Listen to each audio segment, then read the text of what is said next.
Filipenses 4, do versículo 10 ao versículo 20.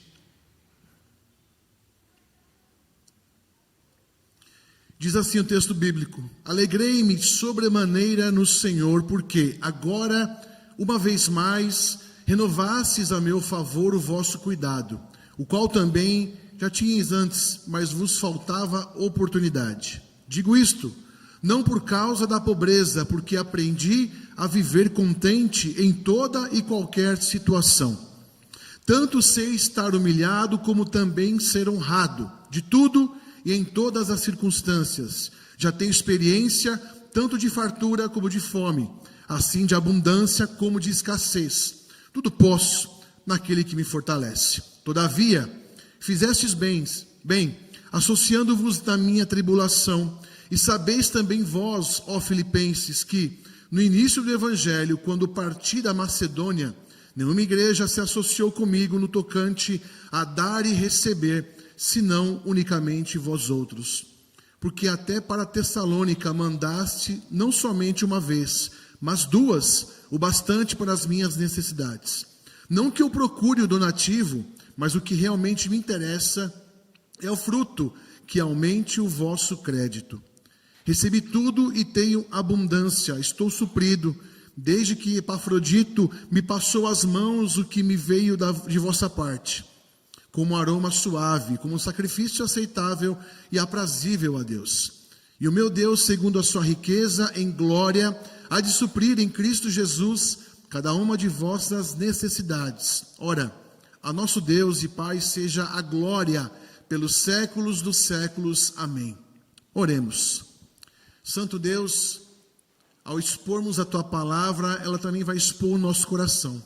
Que o Senhor fale conosco profundamente, nos trazendo libertação, nos trazendo alegria, nos trazendo vida. Ajuda-nos, Senhor, pois dependemos da Sua iluminação.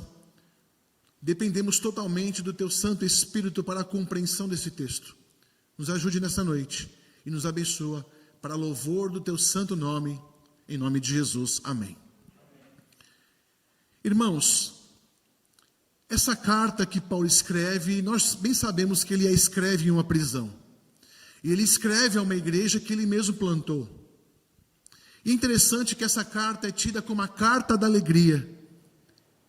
E naturalmente surge na nossa mente essa pergunta, esse paradoxo de como um homem preso, não em condições favoráveis, consegue escrever uma carta de contentamento. Escreve algo para a igreja de Filipos, falando sobre você se contentar, se alegrar e ter satisfação no Senhor. E hoje nós vivemos em uma era, em um mundo que respira descontentamento. Eu poderia dizer que há uma epidemia de insatisfação. O mundo está insatisfeito, cada vez mais. Nós também, redimidos pelo Senhor, muitas vezes vivemos insatisfeitos, não é verdade? E a cultura ao nosso redor, ela é uma máquina projetada para gerar em nós isso, gerar em nós insatisfação. E ela sussurra e ela grita que a felicidade está na próxima compra, na próxima promoção, no próximo relacionamento, na próxima experiência, e nunca para Deus. De fato, esse é um reflexo da queda. Nosso coração aponta para o Senhor, porque somos redimidos por Ele. Mas ao um homem que vive neste mundo, para o ímpio, isso não existe. Então imagine um mundo que busca satisfação em si mesmo. E nós temos bebido desse mesmo vinho, estamos também buscando satisfação como os de fora estão. Aquilo que o mundo e a cultura prega para nós tem enchido os nossos olhos e temos buscado naquilo as nossas realizações. Nós veremos no texto que não é isso que Paulo ensina. Paulo ensina algo muito louco, me perdoe a palavra, mas que foge, é a contramão da lógica humana. Não importa o que se passa, a satisfação está sempre no Senhor. Se é o dia mal, me satisfaço no Senhor. E se é o dia bom, também me satisfaço no Senhor. Contudo, meus irmãos, como um horizonte que sempre se afasta, assim é a busca pela satisfação plena. Ela nunca é alcançada. Sempre se busca e nunca se chega até ela. E essa busca incessante, como eu falei, nada mais é que um reflexo da queda do coração do homem. Coração humano que foi criado para encontrar e buscar o seu descanso e a sua satisfação no Senhor, tornou-se pelo pecado, como bem disse João Calvino, uma fábrica de ídolos. Um poço de desejos insaciáveis. Esse é o nosso coração. Imagine se nós já sofremos um pouco isso, sendo redimidos pelo Senhor, sendo lavados pelo sangue de Jesus. Imagine aqueles que não conhecem ao Senhor, estão entregues de fato ao seu próprio prazer. E é nesse deserto de ansiedade que a palavra de Deus se levanta para nós como um oásis. Porque de fato nós somos bombardeados de todos os lados, com esses atrativos apontando para que a satisfação do nosso coração olhe para eles e tenha neles de fato o contentamento. Somos tentados, e a palavra de Deus nos mostra hoje como um oásis no deserto, que o contentamento do crente não é uma fórmula de autoajuda, mas é uma verdade teológica profunda, capaz até de revolucionar a nossa existência, de mudar de fato o nosso ser. Paulo, nessa noite, através da santa palavra de Deus, vai nos ensinar o segredo do contentamento. E esse segredo, Paulo vai, assim como um edifício espiritual, ele vai fundamentar esse edifício em 4 pilares, ou em 4 verdades, que são as verdades que eu vou explorar com você aqui. A primeira verdade que Paulo vai nos trazer nessa noite sobre o segredo do contentamento, como nós podemos nos contentar no Senhor, ser felizes no Senhor plenamente, nós encontramos os versos 10, 14 e 16. Vamos reler. O verso 10. Alegrei-me sobremaneira no Senhor, porque agora uma vez mais renovastes ao meu favor o vosso cuidado, o qual também já tinhais antes, mas vos faltava a oportunidade. O 14. Todavia fizestes bem, associando-vos na minha tribulação, e sabei também vós, ó Filipenses, pula para o 16, eu li o 15. Porque até para Tessalônica mandastes não somente uma vez, mas 2, o bastante para as minhas necessidades. O primeiro fundamento e verdade que Paulo nos traz é sobre a soberana providência de Deus. Isso é importante, parece até meio clichê falar disso em nosso meio, mas saber disso e ter certeza de que Deus é soberano sobre a nossa história, sobre a história do universo, dos homens e mulheres que já passaram por este mundo, nos traz segurança em saber que no dia mau, no dia bom, Deus está comigo. Facilmente se acha que o dia mau é o dia que Deus está nos punindo.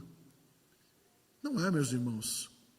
Deus está conosco, assim como foi com Paulo, em todos os momentos da vida, inclusive naqueles que são maus aos nossos olhos.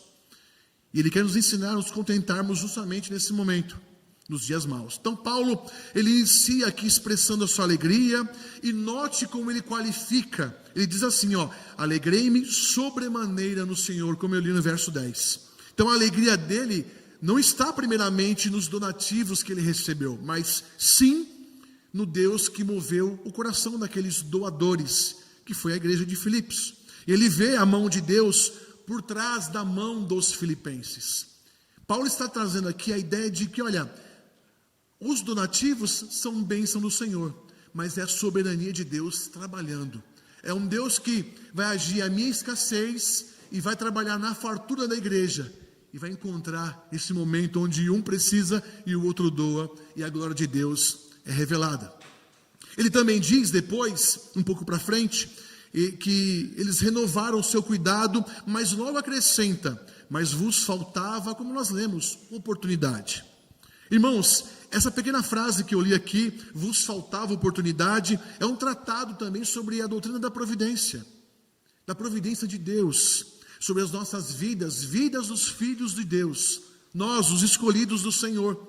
Nós não cremos em acaso, sorte ou destino, pelo contrário, nós cremos na soberania meticulosa de um Deus pessoal e de um Deus bom, de um Senhor que cuida de nós. Lembra da doutrina da perseverança dos santos? O Deus que nos escolheu, nos elegeu, e nos propôs um caminho, é um Deus que nos dará condições de trilhar esse caminho. Em outras palavras, Deus não nos colocou numa roubada, nos jogou num caminho, no deserto e falou: olha, eu estou lá no final, eu te encontro lá, na chegada. Pelo contrário, em toda a Bíblia, Deus se mostra presente, um Deus pessoal, um Deus bom. E esse Deus que governa cada molécula e cada momento da história, está também cuidando da sua vida e da minha vida. Também já está regendo a nossa vida, a nossa história. E nós podemos, nesse primeiro ponto, nessa primeira estaca e fundamento, já descansar o nosso coração e entender que, de fato, assim como Paulo e assim como outros apóstolos e tantos outros homens e mulheres da fé passaram por momentos diversos na vida, nós também passaremos. A diferença é, não o momento. Seria muito fácil para Deus tirar um momento ruim da nossa vida. E assim nós oramos: Deus me livra das dores desse mundo. O que Deus quer é tratar o nosso coração e nos ensinar a ter maturidade, a ter uma fé tão firmada nele, que não importa se é um dia mau, um dia bom, eu me alegro no Senhor. Ele é a fonte da minha eterna alegria. Repare que falar isso nos dias de hoje é impossível. Parece mentira. A própria igreja, muitas vezes, não digo você, digo a igreja no Brasil, não prega porque talvez não acredite que Deus é a fonte da nossa alegria. Pauta a alegria em bens. É muito pobre para nós pautarmos a alegria em bens, olhando para a palavra de Deus e vendo que o próprio Filho de Deus, encarnado, morreu no nosso lugar, pagou a nossa dívida que eu não teria como pagá-la. Ele pagou e pagou de uma forma eterna, suficiente, plena, para que hoje nós pudéssemos gozar dessa bênção que é o contentamento. Irmãos, o tempo da necessidade de Paulo e o tempo da possibilidade dos filipenses foram perfeitamente orquestrados pelo maestro da história. Deus mais uma vez agindo de uma forma miraculosa para que aqueles que têm e o que precisa sejam alcançados e a glória de Deus manifesta. E essa história que Deus está revelando aqui, está trazendo para nós, através da sua palavra, combate duas ideias muito comuns, um pouco mais para frente dessa época, mas também comuns hoje. Duas ideias filosóficas. Por exemplo, isso se opõe diretamente ao deísmo. O deísmo vê Deus como um relojoeiro distante, alguém que deu corda no mundo e na engrenagem que nós temos hoje e deixou ela rolando, e deixa que as consequências vão acontecendo, e tudo vai acontecendo não conforme a vontade de Deus, mas como resultado de consequências.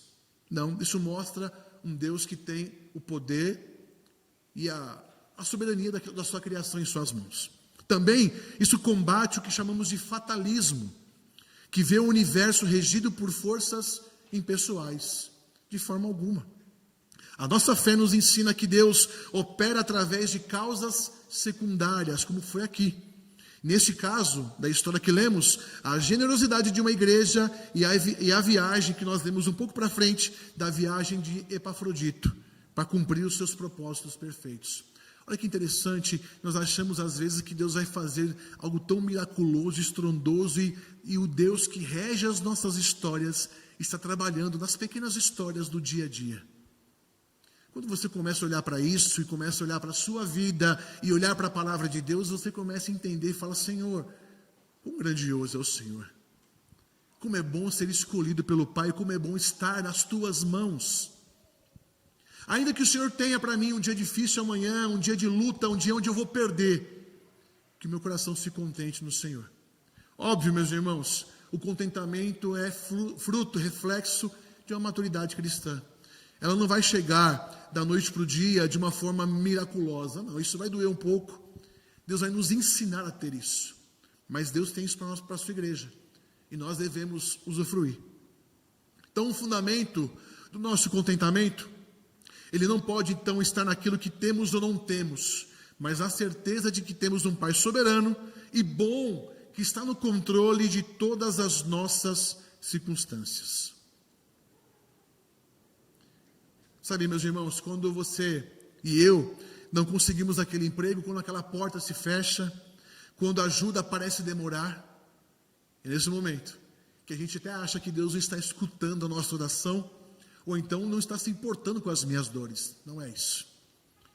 O crente contente no Senhor, ele não se desespera, ele descansa, ele sabe que a oportunidade está nas mãos daquele que faz todas as coisas cooperarem para o bem dos que o amam. Romanos 8, 28. E esse é o alicerce da rocha sobre o qual o contentamento é construído. O primeiro pilar é a soberania e a providência divina. Deus nunca perde o controle, nunca. Se ele não perde o controle da história da humanidade, muito menos perderá da minha e da sua vida, que somos eleitos no Senhor. Então Paulo revela para nós, primeiro, a natureza desse contentamento. Segundo pilar, é o fruto que nós aprendemos através da santificação. Olha o que diz o verso 11 e 12. Digo isto não por causa da pobreza, porque aprendi a viver contente em toda e qualquer situação. 12. Também sem estar humilhado, como também ser honrado. De tudo e em todas as circunstâncias, já tenho experiência, tanto de fartura como de fome, assim de abundância como de escassez. E se eu pudesse destacar o verbo-chave desse versículo 11, é a palavra aprendi. Ele fala, porque aprendi a viver contente em toda e qualquer situação. Isso nos coloca diretamente também em outra doutrina, a doutrina da santificação progressiva. Ora, nós somos santificados dia após dia pelo Senhor, até o fim das nossas vidas. E aí, o contentamento não é essa virtude que nós recebemos de uma forma plena assim que o Senhor nos alcança e nos converte, como é a justificação, por exemplo. Não. O contentamento é um fruto, por assim dizer, é um fruto do Espírito. Ele está ligado à longanimidade, à paz, e é um processo que nós vamos construindo, que vai sendo cultivado ao longo da vida cristã. É um processo, uma disciplina, parte da nossa conformação à imagem de Cristo.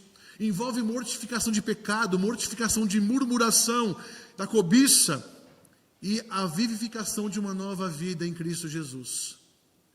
Ora, qual o reflexo de um coração contente? É descansar no Senhor. E o reflexo de um coração descontente é a murmuração. Vamos voltar um pouco no Antigo Testamento. Vamos até Números, no capítulo 14. E vamos ler os versículos 26 ao 30. Essa história ela contrasta um pouco, a história do contentamento contrasta um pouco com a história do povo de Israel no deserto. Eles tinham tudo o que precisavam, tinham o maná do céu, a água da rocha, eles tinham a presença de Deus, a coluna de fogo, a nuvem que os protegia, a roupa que crescia junto com o corpo, conforme iam crescendo. Por longos anos Deus enviava o maná e o povo constantemente reclamava. Eles viviam em um estado de descontentamento crônico. Olha o que diz em Números 14, 26 a 30. Depois disse o Senhor a Moisés e a Arão: até quando sofrerei esta má congregação que murmura contra mim? Tenho ouvido as murmurações que os filhos de Israel proferem contra mim. Dize-lhes: por minha vida, diz o Senhor, que como falastes aos meus ouvidos, assim farei a vós outros. Neste deserto cairá o vosso cadáver, como também todos os que de vós foram contados segundo o censo, de 20 anos para cima, os que dentre vós contra mim murmurastes. Não entrareis na terra a respeito da qual jurei que vos farei habitar nela, salvo Calebe, filho de Jefoné, e Josué, filho de Nun. Sabe qual é o problema da murmuração, meus irmãos? É que uma hora Deus escuta. E neste caso Deus escutou e concedeu o desejo do coração daquele povo. Aquela geração morreu. Nós sabemos a história. Morreu no deserto. Viu os milagres, viu o maná, viu Deus agindo, Deus providenciando, Deus trabalhando, assim como nós vemos no nosso dia a dia. Deus preparando tudo, preparando as condições para vivermos, e não podemos devolver essas bênçãos com reclamações, com murmurações. Olha o que diz o verso 12. Paulo diz: sei o que é passar necessidade, e sei também o que é ter abundância. Esse contentamento também, meus irmãos, não é o que na época era bem forte, na época de Paulo, o que chamavam de estoicismo, que busca a paz através da apatia e da supressão de emoções. Não é isso. O contentamento cristão não é não sentir, mas sim submeter todo o sentimento à verdade de quem Deus é. Paulo aqui está dizendo o seguinte: não importa muito o que eu vivo, o que eu estou vivendo, eu sei quem Deus é. Que afirmação pesada, né? E que afirmação profunda essa. Eu sei quem Deus é. É uma afirmação que eu olhando para a minha vida, eu fico assustado e falo: Senhor, eu também já vi coisas, Deus providenciando coisas na vida, no dia a dia. Mas falar eu sei quem Deus é, para que isso seja uma fonte de descanso, de contentamento, não é tão fácil assim. E como nós vemos aqui, como eu falei, é um processo de santificação e de maturidade. Nós chegaremos lá. O nosso coração se contentará, vai se contentar no Senhor. A questão é que não podemos mais também responder às bênçãos do Senhor com murmurações. Nós comemos hoje, não foi verdade? Nós almoçamos e jantamos. Aliás, vamos jantar daqui a pouco. Nós vestimos roupas, viemos de carro, ou então Deus nos deu condições de amanhã, vamos dormir, amanhã temos um emprego, temos um bom emprego, temos família. Nós temos muito a agradecer. Se o seu coração está descontente, apresente ele ao Senhor, não como descontentamento, não como reclamação, como foi feito. Senhor, me ajuda a passar por esse momento e me alegrar no Senhor. Ainda que isso me cause dores, ainda que isso me cause uma falta de esperança, me deixe apático, mas me ajuda a buscar no Senhor essa força, essa paz. Eu sei que no Senhor eu tenho uma fonte de vida inesgotável. Irmãos, essa paz que o contentamento nos traz, ele transcende o entendimento. Por quê? Porque não depende de circunstâncias. Eu não estou feliz porque eu tenho, ou porque deu certo, ou porque não deu certo, mas é porque eu tenho Deus. E você também tem. Ele mora no seu coração. Parece simples o que Paulo está dizendo, mas é muito profundo, porque mexe com as nossas estruturas. Mexe talvez com os ídolos. Muitos se contentam porque tem belos empregos, e foi Deus que deu, é glória a Deus por isso. Mas não pode ser a fonte da sua alegria, porque o dia que Deus tirar e tocar nesse ídolo, como fica a tua vida? Ela vai desmoronar? Ou você continuará amando o Deus que te deu esse belo emprego, e o Deus que te tomou esse belo emprego? Parafraseando Jó, Deus deu e Ele tomou. O nosso coração precisa descansar no Senhor. Essa paz, ela não está ligada a isso, às circunstâncias, mas ao caráter imutável de Deus. O grande eu sou. Aprender contentamento é aprender a viver cada cenário, seja de escassez, seja de fartura, como uma sala de aula onde Deus nos ensina mais sobre a suficiência dEle. Olha que maravilhoso é isso. Então, na verdade, quando eu estou em momentos de escassez e momentos de fartura, é Deus me ensinando que Ele é suficiente na minha vida. Então, o descontentamento nada mais é que uma reprovação nessa sala de aula, quando não entendemos a suficiência do Senhor. Segundo pilar que Paulo destaca é este: o fruto que aprendemos através da santificação, que é o contentamento, que é descansar no Senhor. Terceiro pilar que Paulo destaca, eu encontro no verso 13, a frase que é muito usada em adesivos em carros, né, em posts desconexos, porque fala que tudo posa naquele que me fortalece, tem que definir o que é esse tudo primeiro. O que é esse tudo? Nós veremos agora, e aí está o nosso terceiro pilar, que é a nossa união vital com Cristo. Esse versículo, meus irmãos, tão abusado em nossos dias, ele só pode ser compreendido à luz da doutrina da união com Cristo, a nossa união com Cristo. né? A força de Paulo aqui não vem de Cristo como se ele fosse uma bateria, sabe? Eu vou lá, recarrego minhas energias em Cristo e continuo a minha jornada. Não, é muito além disso. É uma união vital, orgânica e mística com Cristo ressurreto. É algo diário. Nossa vida, eu não vou consultar a Jesus e buscar uma energia para viver minha semana, não. É constantemente, estou vivendo com Ele, estou vivendo a minha vida diária, meu culto diariamente com Ele. E essa é a mesma verdade que Jesus ensina lá em João 15. Ele diz assim, olha, sem mim nada podeis fazer. Dependemos totalmente dele. Paulo simplesmente ele inverte essa proposição aqui, ele diz assim mais ou menos no versículo 13: com ele, unido a ele, posso todas as coisas que ele me chama a fazer. E o que são essas todas as coisas? O contexto vai explicar para a gente. O contexto já explicou, Paulo já explica: suportar a fome com gratidão e administrar a fartura com humildade. Esse é o tudo posso naquele que me fortalece. É suportar quando a fome bater a porta, com gratidão ao Senhor, e administrar a fartura com muita humildade e generosidade. E é o poder para a perseverança na santidade, e não para o sucesso. O nosso coração, quando é testado, quando nós nada temos, logo a gente corre para Jesus, não é verdade? Quando a coisa está feia, eu só tenho Cristo para me apegar. E quando eu tenho? E quando há fartura? O nosso coração também é testado nesse momento. A força que nós temos para suportar e avançar não vem de uma bateria chamada Jesus, mas vem do Deus encarnado, Criador do céu e da terra. A força que nos capacita, meus irmãos, a estar contentes é a própria força da ressurreição de Cristo operando em nós. Paulo também fala isso aos Coríntios, 2 Coríntios, aos Coríntios 12, 9.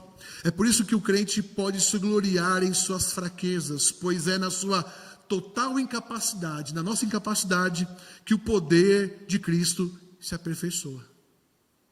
O segredo do contentamento, portanto, não é encontrar força em si mesmo, nós não temos, mas extrair força da nossa identidade inabalável em Cristo.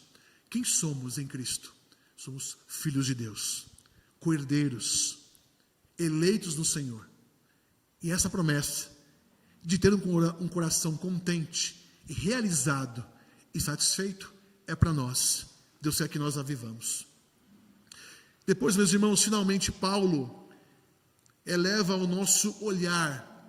Depois de estabelecer esses 3 pilares que nós vimos agora há pouco, ele vai trazer o último pilar, que vai sustentar o contentamento. Por que devemos estar contentes? Por que devemos ter um coração que se contenta em Deus? Olha o que diz o versículo 20. Ora, a nosso Deus e Pai, seja a glória pelos séculos dos séculos. O propósito do contentamento é a glória manifesta de Deus. É a glória de Deus aparecer a este mundo. É a glória de Deus manifesta na minha vida. Paulo diz que não busca o donativo, nós vimos isso, mas que o fruto que aumente o vosso crédito. A generosidade desse povo, dos filipenses, era uma evidência da graça, era um ato de adoração que resultava em recompensa celestial. A gente vê aqui um cumprimento glorioso. Após o sacrifício definitivo de Cristo na cruz, o sistema levítico cessou. Quem nos representava no passado, aliás, não nós diretamente, mas no passado havia o sumo sacerdote que representava os homens diante de Deus e Deus diante dos homens pela expiação do pecado. Cristo é o sumo sacerdote, não existe mais esse sistema levítico. E agora, sobre a nova aliança, as nossas vidas, incluindo os nossos recursos financeiros. E por que eu falo isso? Porque foi justamente o que Deus usou dessa igreja, os seus recursos financeiros, como um ato de adoração. As nossas vidas, incluindo os nossos bens, tornam-se sacrifícios vivos, santos e agradáveis diante de Deus. Olha que maravilha. A nossa oferta, culto após culto, na urna, ou então quando fazemos o Pix e ofertamos e damos o nosso dízimo, a gente não sabe o quão isso é abençoador. A história de Paulo aqui é essa. A igreja estava sustentando com as suas ofertas e os seus dízimos um missionário, um homem de Deus. Com isso, gerando contentamento nos corações, cujo objetivo final é manifestar a glória de Deus. O mais lindo nisso tudo é ver Deus trabalhando em todos os momentos dessa pequena história. Deus dá, desde o momento da criação da necessidade, da abundância de um lado e da escassez do outro. Deus unindo os caminhos da igreja de Filipos, plantada por Paulo e do próprio Paulo, e abençoando e manifestando a sua graça. Irmãos, já caminhando para o fim, tudo isso culmina na glória de Deus. Aliás, todas as ações que nós lemos na palavra do Senhor remete para a glória e honra e majestade ao seu nome. O propósito final do contentamento, então, não é o nosso conforto, mas sim a glória de Deus. Esse é o segredo do contentamento de Paulo para nós. Não é o conforto, não são as bênçãos, esses são os meios. Essa é a parte secundária, é a glória de Deus.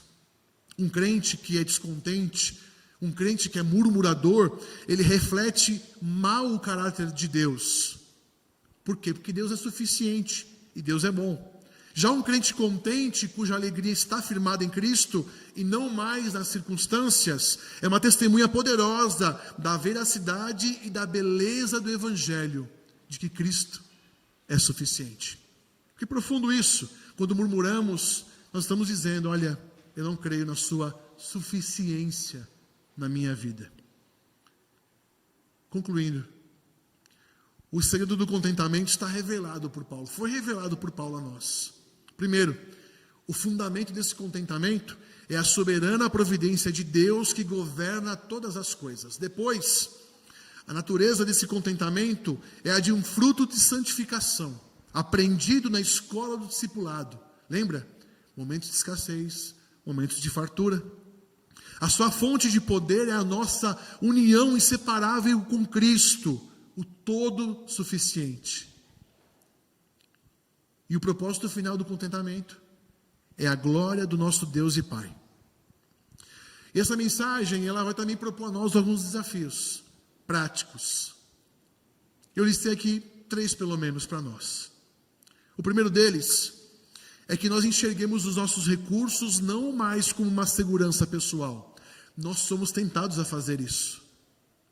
Achamos que a nossa segurança está pautada naquilo que temos ou construímos. Não está. Mas enxerguemos os nossos recursos como uma ferramenta de adoração ao Senhor. A nossa generosidade não é nunca uma perda, e sim um sacrifício de aroma suave a Deus. Então, se Deus pedir para você tocar no bolso, toque. Se for um ato de generosidade, a fartura, faça como essa igreja, abençoe. E se um dia estivermos na condição de receber, na escassez, que recebamos para a glória do Senhor. Segundo desafio, é um desafio de esperança.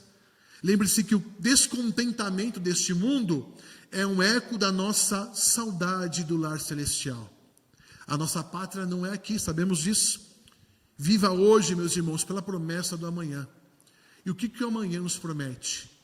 Se hoje nosso coração sofre por conta do pecado, momentos de descontentamento, haverá um dia que esse descontentamento e essa murmuração cessará. O nosso coração ficará contente, feliz, satisfeito. E a Bíblia traz ainda algo que não dá para mensurar. Ela fala que teremos gozo na alma. Eu não sei o que é isso. Se eu falar para você que é uma alegria, não dá para expressar o que de fato é. Só chegando lá para saber. Mas pensa, ainda que passemos por esses momentos de dificuldades aqui, o que nos é prometido é muito maior. É muito mais glorioso. É onde o meu coração nunca mais sentirá descontentamento. é onde o meu coração eternamente estará satisfeito no Deus eterno. E último desafio: paremos de tratar Jesus como um acréscimo à nossa felicidade. Ele não é Jesus mais alguma coisa, Ele é tudo na tua vida. Aliás, Ele precisa ser tudo na tua vida e na minha vida. Eu sou feliz porque eu tenho Cristo, e o resto é resto. Perdoe a palavra. Sou feliz porque Ele me salvou, Ele me escolheu, Ele me chamou, Ele me justificou, Ele me tirou de uma condição eterna de inferno e me colocou numa condição eterna de céu. Eu não conseguiria fazer isso por mim mesmo. Ele fez por mim, plenamente, suficiente. Somos felizes porque temos Cristo. Guarde isso no teu coração. Aliás, verbalize isso na sua semana. Diga aí: Senhor, sou feliz porque eu tenho o Senhor. Tendo o Senhor, eu tenho tudo. João, capítulo 1 é maravilhoso. Ele começa trazendo o Cristo Criador. Depois, lá em Apocalipse, ele fala que esse Cristo Criador passeia no meio da igreja, sondando os nossos corações, purificando os nossos corações, trazendo vida, muitas vezes, à nossa morte. Que maravilha é isso! O segredo do contentamento não é ter tudo o que você quer, mas querer aquele que você já tem, Cristo. Encontre nele, somente nele, a sua suficiência.